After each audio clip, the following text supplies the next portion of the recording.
নমস্কার, আপনাদের সবাইকে স্বাগত। বিশ্বের রাজনৈতিক পরিস্থিতি অনেক বদলে যাচ্ছে, আর তার সাথে ভারতের গুরুত্ব বাড়ছে সবার কাছে।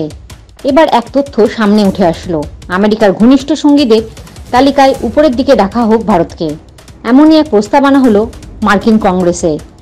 ওই প্রস্তাবে আরও বলা হয়েছে, ভারতীয় জাতীয় সংহতির উপরে হামলার কথা মাথায় রেখে সহযোগিতা আরও বাড়াতে হবে।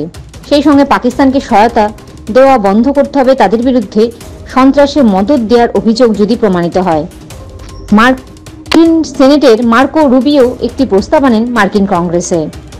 সেই বিলের সপক্ষে বলতে গিয়ে রিপাবলিকান সাংসদ বলেন, ভারত মহাসাগরীয় এলাকায় লাগাতার আগ্রাসন চালাচ্ছে কমিউনিস্ট চীন। ওই অঞ্চলের যে দেশগুলি আমেরিকার ঘনিষ্ঠদের তালিকায় রয়েছে তাদের সার্বভৌমত্বে আঘাত আনছে। এহেন পরিস্থিতিতে আমেরিকার উচিত এই ষড়যন্ত্রের বিরোধিতা করা। বোঝানো উচিত, ভারত সহ ওই এলাকার দেশগুলি মোটেই একা নয়। কেবল ভারতের পাশে দাঁড়ানো নয়, আমেরিকার অত্যন্ত ঘনিষ্ঠ সঙ্গীদের মধ্যে নয়াদিল্লিকে অন্তর্ভুক্ত করার প্রস্তাবও দেওয়া হয়েছে ওই বিলে। সেখানে বলা হয়েছে, জাপান, ইসরায়েল, দক্ষিণ কোরিয়া ও ন্যাটোর সদস্য দেশগুলির মতোই গুরুত্ব দেওয়া হোক ভারতকে।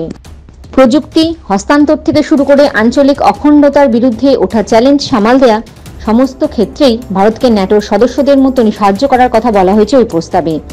ভারতকে সাহায্যের পাশাপাশি পাকিস্তানের বিরোধিতাও করা হয়েছে সেনেটারের বিলে। আন্তর্জাতিক মহলে একাধিকবার প্রশ্ন উঠেছে পাকিস্তান সন্ত্রাসের যোগ নিয়ে। ডোনাল্ড ট্রাম্পের দলের সেনেটরের কথায় পাকিস্তানের বিরুদ্ধে সন্ত্রাসে যদি মদত দেওয়ার অভিযোগ প্রমাণিত হয়, তাহলে ইসলামাবাদ নিরাপত্তা সংক্রান্ত সহায়তা দেওয়া বন্ধ করতে হবে। তবে সামনেই আমেরিকার নির্বাচন, তাই এই বিল পেশ হলে পাশ হওয়ার সম্ভাবনা ক্ষীণ। তবে আগামী সময়ে কি হয় সেটাই দেখার। জয় হিন্দ, জয় জওয়ান, জয় কিষান।